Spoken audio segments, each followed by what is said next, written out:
This channel does not promote any violent, harmful, or illegal activities. All content provided by this channel is meant for an educational purpose only. বীরভূমে দিনভর আটক উত্তরপ্রদেশের যাত্রী বোঝাই বাস। তারাপীঠ মন্দিরে পুজো দিয়ে ফেরার সময় মল্লারপুরে আটক করা হয় বাসটিকে।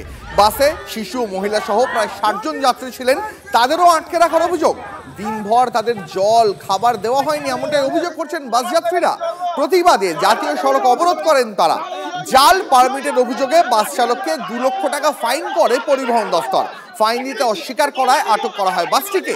আর এই খবর জানাজানি হতেই আসরে নামে বিজেপি। গভীর রাতে মুচলেখা দিয়ে ছাড়া হয় বাসটিকে। তৃণমূলের নির্দেশে ভিন রাজ্যের বাঙালি হেনস্থার বদলা নেওয়া হচ্ছে, অভিযোগ তোলে বিজেপি। उन्होंने हमारी गाड़ी का 1,94,435 रुपये का चालान कर दिया और कहा कि जब तक ये पैसे पेमेंट नहीं होंगे तब तक गाड़ी आप कृषि मंडी में खड़ी कर दीजिए। और कृषि मंडी में खड़ी होने के बाद यहाँ कोई सुविधा नहीं है, न कोई प्रशासन की कोई व्यवस्था है यहाँ हमारे पास, न कोई हम लोग के हेल्प के लिए पूछ नहीं रहा है कि बाबू आप लोग खाए कि नहीं खाए। छोटे छोटे बच्चे हैं, कुछ बुजुर्ग महिलाएं हैं जिनकी दवा चल रही है। इस्लामपुर में हमने काटा है टैक्स। न दाना न कुछ। कब से खड़ा है आप लोग? 1 बजे से यहीं पे खड़े हैं हम लोग। 1 बजे से बाबू कहाँ से आ रहे थे आप लोग? गोरखपुर से आए, तारा मंदिर के दर्शन किया, तब तक ये लोग पकड़ लिए। हम लोग यहाँ से जा रहे थे थी गंगा सागर। हम लोग नहीं जान रहे थे कि गाड़ी का पैसा बाकी है कि क्या है, हम लोग कुछ भी नहीं जान रहे। मालिक जाना भाई तो जब इधर अंदर हम लोग आ गए तब हम लोगों को समझ में आया कि हम लोग थाने में आ गए हैं। हम लोग दोपहर से इसे में खाए भी नहीं कुछ, फिर 2 दिन हो गया हम लोग खाने नहीं खाए, पानी भी नहीं कि हम लोग पानी पिए। कितने लोग हैं आप लोग? हम लोग कितने लोग बस में हैं? 70 लोग सब हैं। 70 हैं। इसमें बच्चे कितने हैं? बच्चे 4-5 बच्चे हैं। बच्चे भी कुछ नहीं खाए? बच्चे भी कुछ नहीं खाए, उसमें बच्चे भी हैं, उसमें सो गए बच्चे भी। ট্যাক্স কেটেছে কিন্তু সেটা এখন এখানকার এমভিআই থেকে বলছে ওটা জালি। তো জালি যদি কেউ করেছে তাহলে বেঙ্গল থেকে আমাদের করেছে, ইউপির লোকে তো কোনো দোষ নেই আর ইউপি বাসেরও কোনো দোষ নেই। আমাদের তো মনে হচ্ছে এখন যে এইটাই ইনস্ট্রাকশন এসেছে দিদিমণির হয়তো, যে ইউপি বা অন্যান্য দেশে অন্যান্য জায়গাতে যে মাইগ্রেন্ট লেবারদের যেটা বাংলাদেশি রোহিঙ্গাদের উপর যেটা চলছে ওরা সেইভাবে আমাদের ইউপির দেখিয়ে নাম্বার চালাও, এদেরকে হ্যারেস করো। বীরভূমে দিনভর আটক উত্তরপ্রদেশের যাত্রী বোঝাই বাস। তারাপীঠ মন্দিরে পুজো দিয়ে ফেরার সময় মল্লারপুরে আটক করা হয় বাসটিকে। শিশু মহিলা সহ প্রায় ৬০ জন যাত্রী ছিলেন বাসে, তাদের আটকে রাখা হয় এই অভিযোগ ওঠে। দিনভর তাদের নাকি জল খাবার কিছুই দেওয়া হয়নি, অভিযোগ করছেন যাত্রীরা। আর এরই প্রতিবাদে জাতীয় সড়ক অবরোধ করেন বাস যাত্রীরা। জাল পারমিটের অভিযোগে বাস চালককে প্রায় ২ লক্ষ টাকা ফাইন করে পরিবহন দফতর। ফাইন দিতে অস্বীকার করায় আটক করা হয় বাসটিকে। বিনা পারমিটে বিনা লাইসেন্সে এখানে এসছে, তার ফলে তাদেরকে ফাইন করা হয় একটা। এটাই দস্তুর। এটা অনলাইনে পেমেন্ট করে দিলে সঙ্গে সঙ্গে গাড়ি ছেড়ে যাবে, কিন্তু এই নিয়ে বিজেপি অযথা জলঘোলা করছে। যদি এ ধরনের কোনো খবর থাকে যে যাত্রীরা কোনো অসুবিধার মধ্যে পড়েছে, নিশ্চয়ই প্রশাসন দেখবে।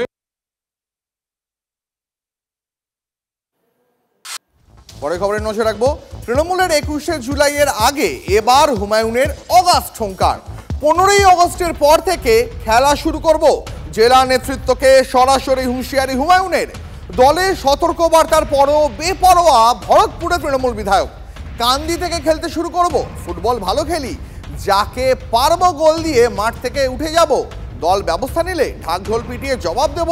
এবার সরাসরি চ্যালেঞ্জ ভরতপুরে তৃণমূল বিধায়ক হুমায়ুন কবিরের গলায়। আবার নিশানা করলেন দলেরই ব্লক সভাপতি, পঞ্চায়েত প্রধানদের।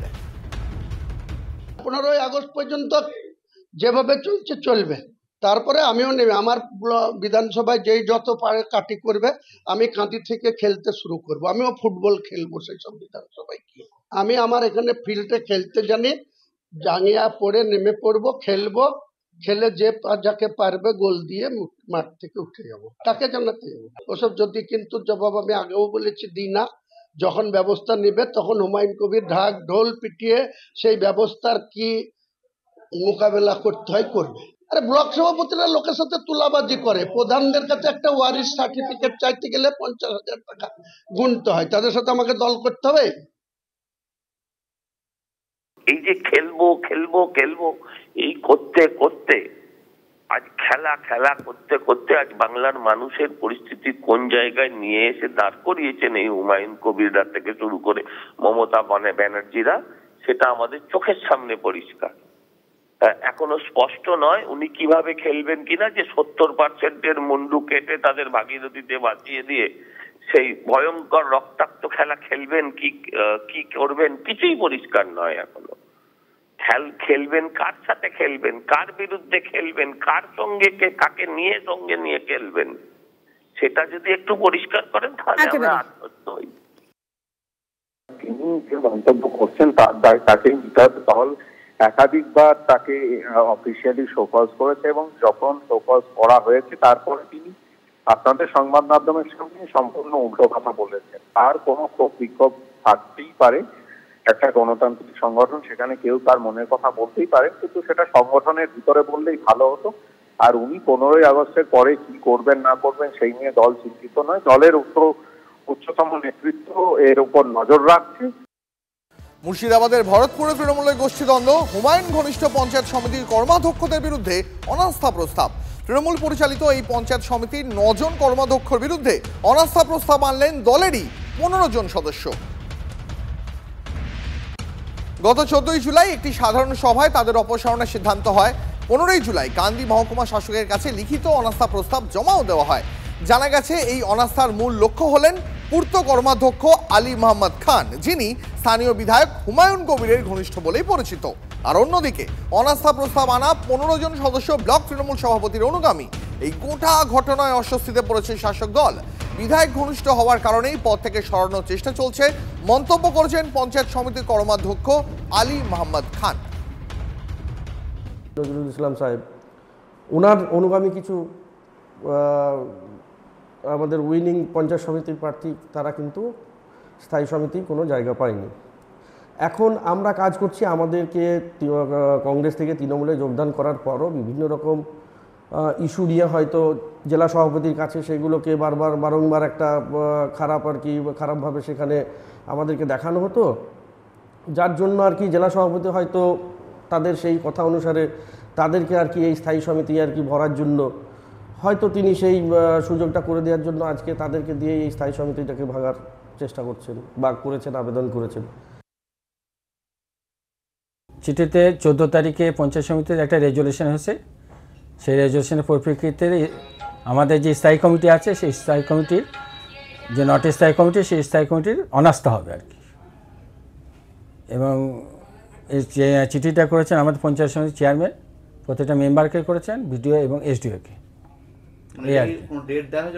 না, চিঠিতে কোনো এখনো ডেট দেওয়া হয়নি। আমার মনে হয় যে এসডিও চিঠি পাওয়ার পর তিনি ডেট দেবেন, তারপরে আমাদের এখানে অনাস্থাটা হবে আর কি।